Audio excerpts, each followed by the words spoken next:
Friends नमस्कार। Judicial exam watcher channel से मैं राजेश कुमार सोनी।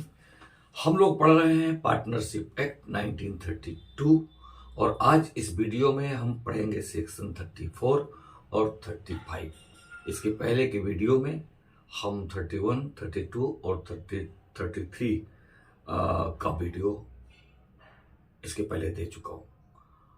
इंपॉर्टेंट सेक्शंस हैं, कुछ ना कुछ जरूर पूछा जाता है, नहीं तो डायरेक्ट सेक्शन भी पूछ लिए जाते हैं। ये सारे सेक्शंस ऐसे हैं जो डायरेक्ट सेक्शन ही पूछ लिए जाते हैं। तो सेक्शन 34 आज हम देखेंगे। सेक्शन 34 ये कहता है कि अगर कोई पार्टनर, फर्म का कोई पार्टनर इंसॉल्वेंट हो जाता है, दिवालिया हो जाता है, तब क्या स्थिति होगी? क्या फर्म डिसॉल्व हो जाएगी या फर्म डिसॉल्व नहीं होगी? क्या होगा उसकी? अगर कोई पार्टनर दिवालिया हो गया है, इंसॉल्वेंट हो गया है, तो उसके पास जो स्टेट है और वो स्वयं हिमसेल्फ, उसकी क्या लायबिलिटीज होंगी, इस बात का जिक्र किया गया है सेक्शन 34 पार्टनरशिप एक्ट में। तो सेक्शन 34 का जो हेड बनाया गया है वो यही बनाया गया है, तो आपको याद रह जाएगा। सेक्शन 34 का हेड कहता है इंसॉल्वेंसी ऑफ ए पार्टनर।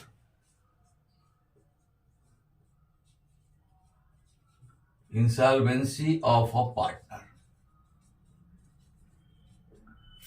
तो इसी से पता चल गया कि सेक्शन 34 किसके बारे में है? इंसॉल्वेंसी के बारे में है। ठीक है, किसी भी पार्टनर की इंसॉल्वेंसी की बात करता है। तो इसमें पहली बात तो यह है कि अगर फर्म में दो ही पार्टनर हैं और एक पार्टनर इंसॉल्वेंट हो गया तो सिंपल सी बात है, फर्म डिसॉल्व हो जाएगी। तो इसमें फर्म डिसॉल्व हो जाएगी। अगर दो से अधिक पार्टनर हैं तो फिर उनके कॉन्ट्रैक्ट में जो पार्टनरशिप डीड है, जो उनके पास उनके आपस में जो कॉन्ट्रैक्ट्स हैं, उसके अकॉर्डिंग क्या सिचुएशन बनती है वो देखा जाएगा। लेकिन अगर दो पार्टनर है और एक पार्टनर इंसॉल्वेंट हो जाता है तो फर्म डिसॉल्व हो जाएगी। तो पहली बात तो ये कि यहां पर जो फर्म है वो डिसॉल्व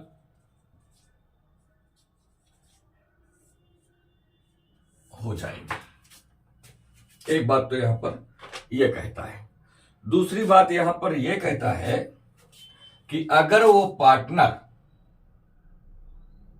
पहली बात तो यह हो गई, दूसरी बात यह हो गई कि अगर ये पार्टनर इंसॉल्वेंट हो जाता है तो फिर वो पार्टनर नहीं रहेगा। सिंपल बात है, नहीं रहेगा। तो कब से नहीं रहेगा? तो ये याद रखिएगा कि जिस तारीख को उसके इंसॉल्वेंसी के संबंध में कोई आदेश आता है, तो जिस डेट को आदेश होता है उस डेट से वो पार्टनर नहीं रहेगा। तो हम याद कर देंगे इस बात को कि he will not be a partner of the firm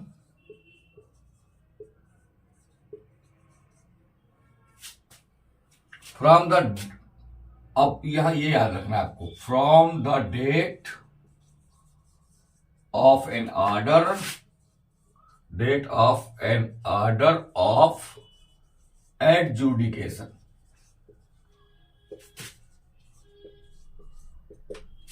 जब भी किसी आदेश से ये अभी निर्धारित हो जाता है, तो जिस तारीख से आदेश द्वारा यह अभिनिर्धारित हो जाता है, उस डेट से वह व्यक्ति पार्टनर नहीं रहेगा। और ये जो ऑर्डर और एडजुडिकेशन है ये न्यायालय ही देता है। तो यहां पर ये कहने की आवश्यकता नहीं है कि न्यायालय के आदेश से, वो न्यायालय का ही आदेश होगा, एडजुडिकेशन न्यायालय का ही होता है। तो ये बात आपको याद रखनी है। पहली बात डिसॉल्व के संबंध में याद रखनी है। इंसॉल्वेंसी में पार्टनर ऑफ जो फर्म है वो डिसॉल्व हो सकती है। दूसरी बात, वो पार्टनर नहीं रहेगा, उसी डेट से नहीं रहेगा जिस डेट से ऐसा आदेश प्राप्त हो गया है। तीसरी बात जो इंपॉर्टेंट है वो याद रखना है, ये तीनों बातें कहीं ना कहीं एमसीक्यू में पूछ ली जाती है, इसीलिए मैं आपको पॉइंट टू पॉइंट आपको इंगित करता चल रहा हूं, इंडिकेट करता चल रहा हूं कि अगर एक एक एमसीक्यू हम बनाते हैं तो वो बेहतर तरीका मुझे नहीं लगता है। हाँ, लेकिन डिटेल और कॉम्प्रिहेंसिव स्टडी के बाद आप अगर आप एमसीक्यू को सॉल्व करते हैं, कोई बुक मिल जाती है या खुद बना लेते हैं बना के, लेकिन जनरली मैं देखता हूं लोग बनाते हैं नहीं, मटेरियल ढूंढते रहते हैं, इस वीडियो में मिल जाए, उस वीडियो में मिल जाए, कहीं सर्च कर ले मिल जाए, नहीं तो कहीं कोई बुक मिल जाए जिसमें इस तरह के फालतू के फॉर्मेट दिए गए हैं क्वेश्चंस के, उलझे रहते हैं आप, तो उनको फिर आप हल कर सकते हैं। उलझे रहने के लिए आप हल कर सकते हैं, नहीं तो बेहतर यह है कि आप पहले अपने इस कॉम्प्रिहेंसिव स्टडी पर जोर दें, उसके बाद एमसीक्यू को हल करें तो ज्यादा बेहतर है। तो तीसरी बात यहां पर आपको यह याद रखनी है कि ही यानी कि ये पार्टनर जो इंसॉल्वेंट हो गया है एंड हिज स्टेट और उसकी संपदा state will not have any responsibility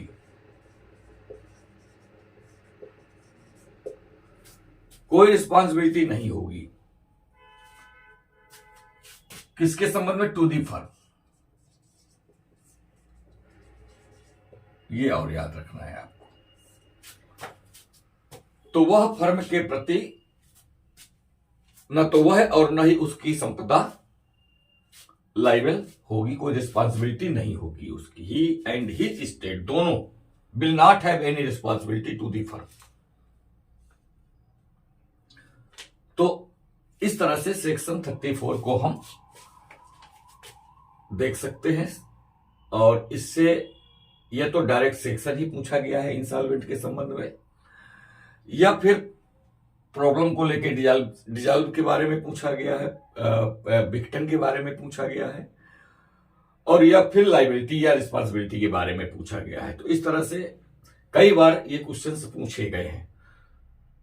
तो अगर ये आपको पता चल गया कि इंसॉल्वेंसी क्या होती है, उसके क्या इफेक्ट होंगे सेक्शन 34 के अंतर्गत, तो फिर आप एमसीक्यू कर लेंगे। सेक्शन 35 देख लेते हैं। आज हम लोग इस वीडियो में 2 ही सेक्शन देखेंगे, और यहां से या तो सेक्शन पूछा जाएगा या फिर एमसीक्यू पूछा जाएगा, लेकिन पूछा जरूर जाएगा। इंसॉल्वेंसी के संबंध में पूछा जरूर जाता है पार्टनरशिप एक्ट के अंतर्गत, देखा है मैंने। तो आपको सेक्शन भी आप याद रखना पड़ेगा आपको, क्योंकि सेक्शन ही पूछ लिया जाता है कभी कभी सीधे सीधे, है ना। तो सेक्शन 34 याद रखिएगा, इंसॉल्वेंसी के संबंध में है, इंसॉल्वेंसी ऑफ ए पार्टनर। और जो सेक्शन 5 है, सेक्शन 35 है, यह भी आपको याद रखना है। इस सीधा सेक्शन भी पूछा गया है और इससे एमसीक्यू भी पूछे गए हैं। तो इसमें यह बात की गई है कि लायबिलिटी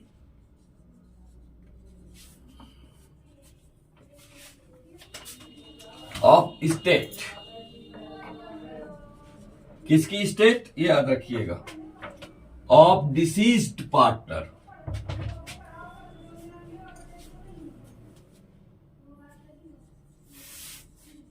डिसीज्ड पार्टनर की बात है यहां पर। अगर कोई पार्टनर की डेथ हो गई है, मर गया है, डिसीज्ड है वो, तो उसकी स्टेट की क्या लायबिलिटी होगी, इसकी बात की गई है। तो इसमें स्पष्ट कर दिया गया है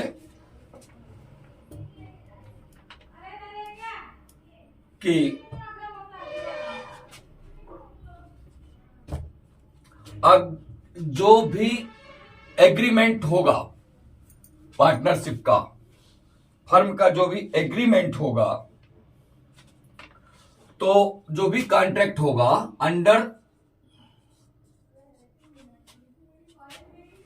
और कॉन्ट्रैक्ट, उसके अकॉर्डिंग फर्म डिसॉल्व हो जाएगी। जैसा भी कॉन्ट्रैक्ट में होगा उसके अकॉर्डिंग होगा। अगर डिसॉल्व के संबंध में है तो कॉन्ट्रैक्ट के अकॉर्डिंग ही वो फर्म डिसॉल्व होगी।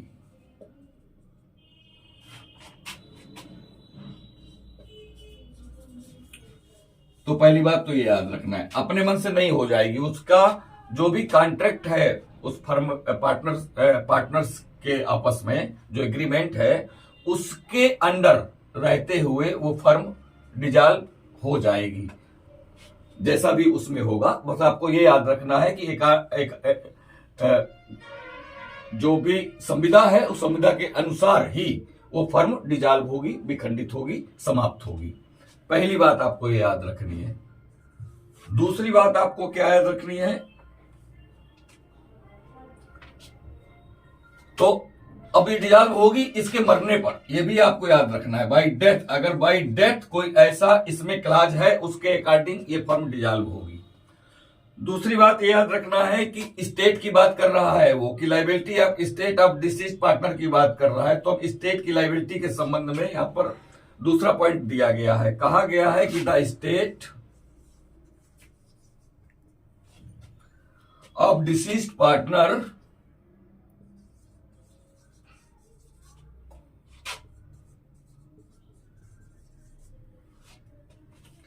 Is not liable, is not liable, इसको ध्यान दीजिएगा। लेकिन इसके साथ में इसके आगे भी देखिए क्या लिखा हुआ है, is not liable for any act of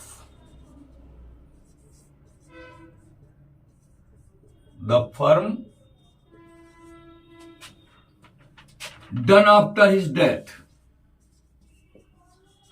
done after his death. तो दूसरे पॉइंट में सेक्शन 35 में यह बताया गया कि जो डिसीज्ड पार्टनर था जिसकी डेथ हो गई है उसकी स्टेट लाइबल नहीं है, पर is not liable for any act of the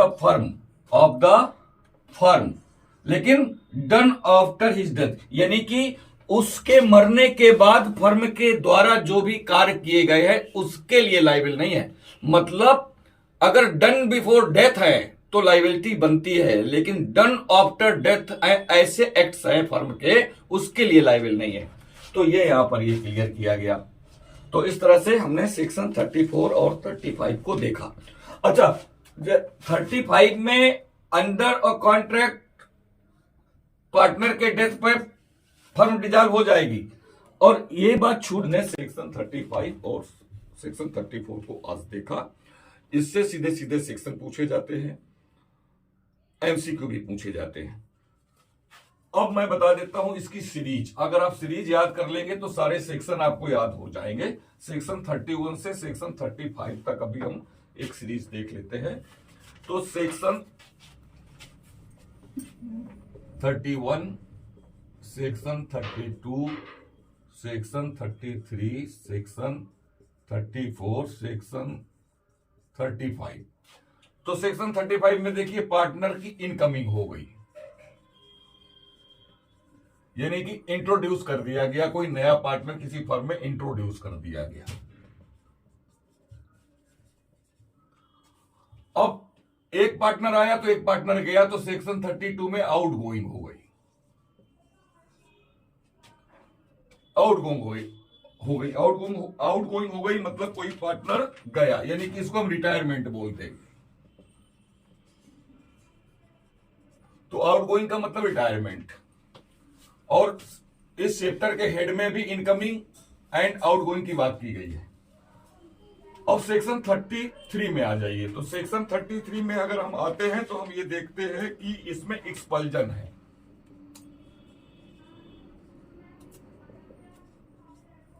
एक पार्टनर को निकाल दिया गया। सेक्शन 34 में अभी हमने पढ़ा कि इंसॉल्वेंसी है। सेक्शन 35 में डिसीज्ड पार्टनर है।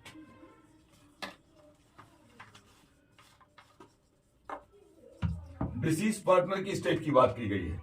तो हम देख सकते हैं एक पार्टनर आता है, एक पार्टनर जाता है, उसका रिटायरमेंट होता है, एक पार्टनर को अदर पार्टनर मिलके डिसाइड करके उसको निकाल देते हैं, एक पार्टनर वो जो फर्म में है वो दिवालिया हो जाता है, और दिवालिया होने के बाद वो पार्टनर मर जाता है।